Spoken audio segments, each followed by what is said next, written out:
young widow with a small boy and a large estate.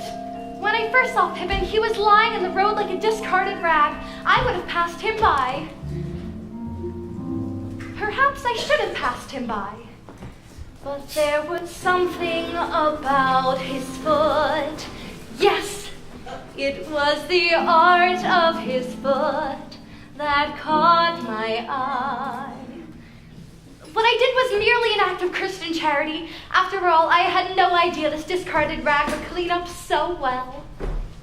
There he was. He didn't know where he was. And he looked so lost and exhausted, you'd almost swear he was dead. So I said, pick him up, put him to bed, see that he's bathed and clothed and fed. After all, how could I foretell he'd clean up oh so very well? Imagine my surprise when I raised my eyes, and there he was. The man had obviously lost the will to live, so the first thing I had to do was get him interested in something. Something that would restore his faith in life. Something like me. Well, Pippin, I'm sure there are many things you'd like to know about me, aren't there? Good. My name is Catherine. I'm a widow. I have a son, and I own this estate.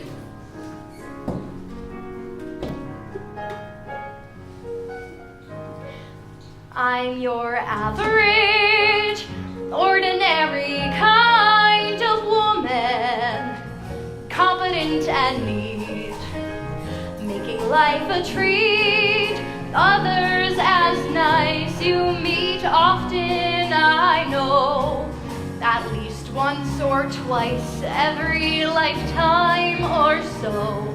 I'm your everyday, customary kind of woman, practical as salt, modest to a fault, conservative with a budget, liberal with a meal, just your average ideal.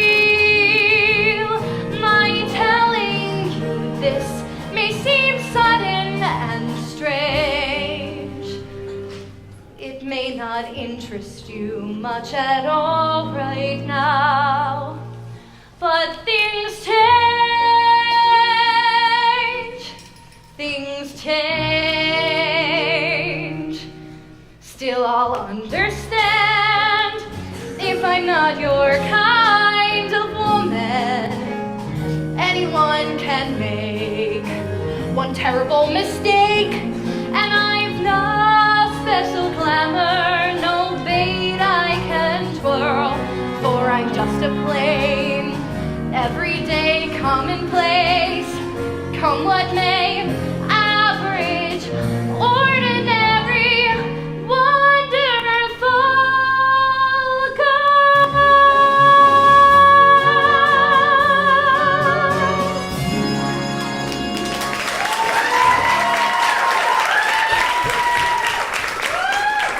God, what a challenge.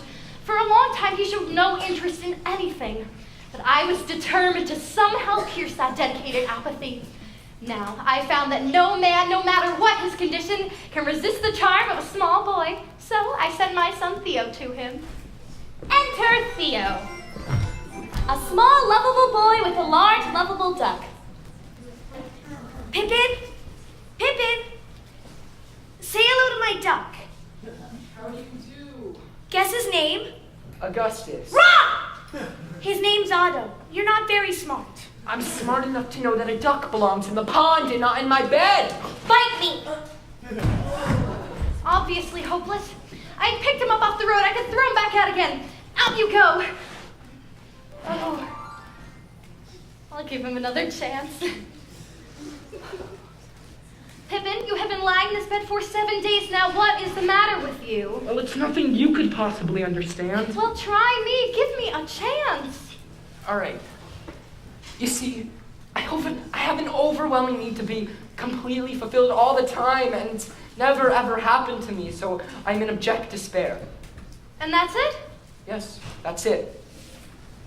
You may think that what I did next was, scheming, devious. Pippin, let me tell you something about despair. I loved my husband very much. The years we spent together were the happiest years of my life. And then one day, he was struck by fever, and when his hand went cold in mine, I felt my life too was over. I was overcome by the deepest despair. I took to my bed for 5 days, and on the 6th day, I got up. There were things to be done, an estate to run, a boy to raise. But look at that. I think he's really moved. Pippin, I'm all alone here, and this is such a large estate, and I can't do all the work by myself. Couldn't you please help me? Hold it. Stop. You're supposed to read the line naggingly. But he touched my hand. They don't usually do that. Sweetheart, I don't care where he puts his hand. You read that line naggingly. Pippin, I'm all alone here, and this is such a large estate. Couldn't you please help me? All right, but just for a little while. Well, Pippin was finally out of bed and working, and soon he became part of everything, part of our everyday life.